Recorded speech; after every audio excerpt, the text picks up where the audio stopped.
وہ اپنا کمرے میں بیٹھا ہوا ہے اور کمرے میں گپ شپ لگا رہے ہیں. اسی دوران اورنگزیب کی جو وائف ہے، جو کہ اس ناول کے اندر اس کا بھی ایک نمایاں رول ہے، ممتاز، وہ آتی ہے. اب ممتاز کے آنے سے کیا ہوتا ہے کہ اورنگزیب دارو کی اس کے ساتھ ملاقات ہوتی ہے، اور اب یہاں پر دیکھیں کہ وہ دونوں کو وائن پریزنٹ کرتی ہے. یعنی کہ اورنگزیب جو اس کا ہسبینڈ ہے اور دارو جو اس کے ہسبینڈ کا دوست ہے، ان دونوں کو وائن پریزنٹ کرتی ہے اور خود بھی ان کے ساتھ ڈرنک کرتی ہے. اب یہ دیکھیں اس سوسائٹی کو وہ ڈپکٹ کر رہا ہے. اور اسی دوران کیا ہوتا ہے کہ وہ ان کا ایک بیٹا بھی ہے، جس کو وہ بتاتی ہے کہ وہ سلا کر آئی ہے، اور پھر وہ سگریٹ نوشی بھی کر رہی ہے ان کے ساتھ بیٹھ کے اور گپ شپ بھی لگا رہی ہے. یہیں سے جو دارو شہزاد ہے اور ممتاز، ان کا آپس میں فرینڈلی ریلیشن بنتا ہے. اور یہ جو فرینڈلی ریلیشن ہے یہ آہستہ آہستہ آگے نکلتا جاتا ہے. اور پھر چند مہینوں کے بعد جو ہے وہ اورنگزیب دوبارہ امریکہ چلا جاتا ہے، اور دارو کی اور ممتاز کی ملاقاتیں جاری رہتی ہیں. اور ممتاز پھر اس کو انکشاف کرتی ہے کہ وہ ایک جرنلسٹ بھی ہے. یعنی کہ وہ ایک اخبار کے اندر اپنا پین نیم کے ساتھ، ایک قلمی نیم کے ساتھ، اپنے اوریجنل نیم کے ساتھ نہیں، ایک پین نیم کے ساتھ وہ کالم لکھتی ہے مسلسل. تو وہ اب اس کی معاونت چاہتی ہے کہ وہ اس کو مزید بہتری کی جانب لے کے آئے، اور دارو شہزاد اس کو آفر کرتا ہے اپنی سروسز. اور اس طرح جو ہے اورنگزیب، ممتاز اور دارو کے درمیان ریلیشن میں مزید مضبوطی آتی جاتی ہے. اور وہ ممتاز کی مدد کرتا ہے، ممتاز کو مختلف مارکیٹس میں لے کے جاتا ہے، مختلف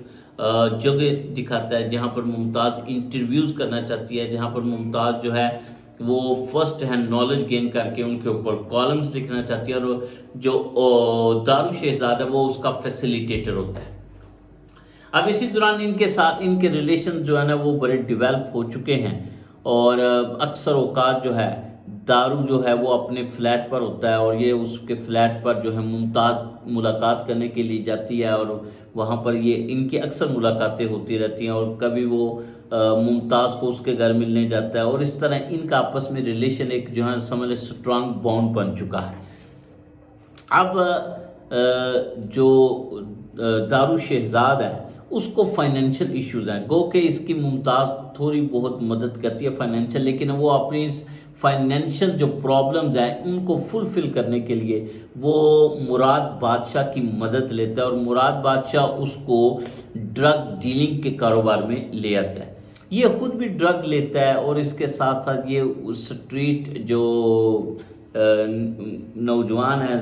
یوتھ ہے، اس کو یہ ڈرگ بیچنی شروع کر دیتا ہے، جس میں چرس کو بیچتا ہے، جس میں ہیروئن ایون کے بیچتا ہے. اور اس طرح جو ڈرگ مافیا ہے اس کے ساتھ اس کا تعلق بن جاتا ہے، اور دارو شہزاد چوریاں بھی کرنی شروع کر دیتا ہے. اب دیکھیں کہ ناولسٹ جو ہے وہ دکھا رہا ہے کہ کس طرح ایک ایجوکیٹڈ گریجویٹ نوجوان جب جاب لیس ہوگا تو وہ پھر اپنی جو ایکٹیویٹیز ہیں ان کو کن جانب موڑ دے گا. تو دارو شہزاد مختلف قسم کی جو کریمنل ایکٹیویٹیز ہیں ان میں انوالو ہو جاتا ہے، وہ چوریاں کرنی شروع کر دیتا ہے، اور اس طرح اسی دوران جو ہے وہ ایک دو دفعہ اریسٹ بھی ہوتا ہے. اور پھر اس کو مراد بادشاہ جو ہے نا اس کو ریلیز کرواتا ہے، اور مراد بادشاہ کے ساتھ اس کے ریلیشن بڑے مضبوط ہو جاتے ہیں. اور یہاں پر اس ناول کے اندر وہ لاہور کی گلیاں، لاہور کے بازار اور لاہور کی سڑکیں، لاہور کا کلچر، اس کو بھی بڑے اچھے طریقے کے ساتھ ڈپکٹ کرتا ہے. اب دارو شہزاد جو ہے جب ممتاز کے ساتھ اتنا اس کا مضبوط تعلق بن چکا ہوتا ہے تو اورنگزیب کو جب پتہ چلتا ہے کہ ممتاز کی جو افیلیشن ہے وہ دارو شہزاد کے ساتھ ہوئی ہوئی ہے، تو اب وہ دارو شہزاد سے جان چھڑوانا چاہتا ہے. اب دارو شہزاد سے جان چھڑوانے کے لیے کیا کرتا ہے کہ وہ اس کو ایک دن اپنے ساتھ جو نا وہ اکثر اوقات اس کو گاڑی دے دیتا ہے کہ وہ لے جائے. تو وہ ڈرائیونگ کر رہا ہے، اور ڈرائیونگ کے دوران کرتے ہوئے وہ ایک سفر سے واپس آ رہا ہے، ایک چھوٹا نوجوان جو ہے اس کے راستے میں آ جاتا ہے، اور جو اورنگزیب ہے اس نوجوان کے ساتھ اس کا یعنی کہ ایکسیڈنٹ ہوتا ہے، تو وہ بچہ جو ہوتا ہے اس کی ڈیتھ ہو جاتی ہے. اب ڈیتھ ہونے کے بعد جو نا وہ پولیس میں رپورٹ درج ہوتی ہے. پولیس جو نا اس گاڑی کے نمبر کو ٹریس کرتی ہے، اور گاڑی کا نمبر جب ٹریس ہو جاتا ہے تو وہ چونکہ اورنگزیب کی گاڑی ہوتی ہے، اب اورنگزیب اپنے والد کے ساتھ اس چیز کو ڈسکس کرتا ہے، اور اس کا والد کیا کرتا ہے کہ وہ اس گاڑی کو ڈرائیور جو ہے وہ اپنے بیٹے کی بجائے وہ دارالشہزاد کے اوپر کیس ڈلوا دیتا ہے، اور دارالشہزاد جو ہے اس کو جو ہے نا اریسٹ کر لیا جاتا ہے، اور اورنگزیب کو اریسٹ نہیں کیا جاتا۔ اب یہ اس معاشرے کے جو انسٹیٹیوشن ہے اس کے اوپر جو انفلوئنشل پیپل ہیں ان کے وہ اثرات دکھاتا ہے کہ کس طرح یہ مضبوط جو انفلوئنشل پیپل ہیں وہ عام لوگوں کو کس طرح پھنساتے ہیں۔ اور دارالشہزاد جو ہے جب وہ پھنستا ہے، اور وہ he was not able to prove himself innocence that he was not in that crime, he was involved in that crime, in the death of the child. لیکن وہ جن کرائم کے اندر پھنسا ہوتا ہے اس کے اندر وہ اس کو چھوڑ دیتے ہیں، اور جو کرائم اس نے نہیں کیا اس کرائم کے اندر اس کو سزا مل جاتی ہے۔ عدالتی نظام کے اوپر اس نے کریٹیسزم کیا ہے، جسٹس سسٹم کے اوپر اس نے کریٹیسزم کیا ہے، اور دارالشہزاد کو جو ہے وہ ڈیتھ سینٹینس مل جاتی ہے اس جرم پر جو اس نے جرم کیا ہی نہیں۔ اور اس طرح جو ہے نا یہ کہانی کا وہ اختتام کرتا ہے۔ تو اس کا زیادہ تر موضوع جو ہے وہ معاشرے کے اندر پائے جانے والے جو مسائل ہیں وہ ان کو ڈسکس کرتا ہے اپنے ناولز کے اندر۔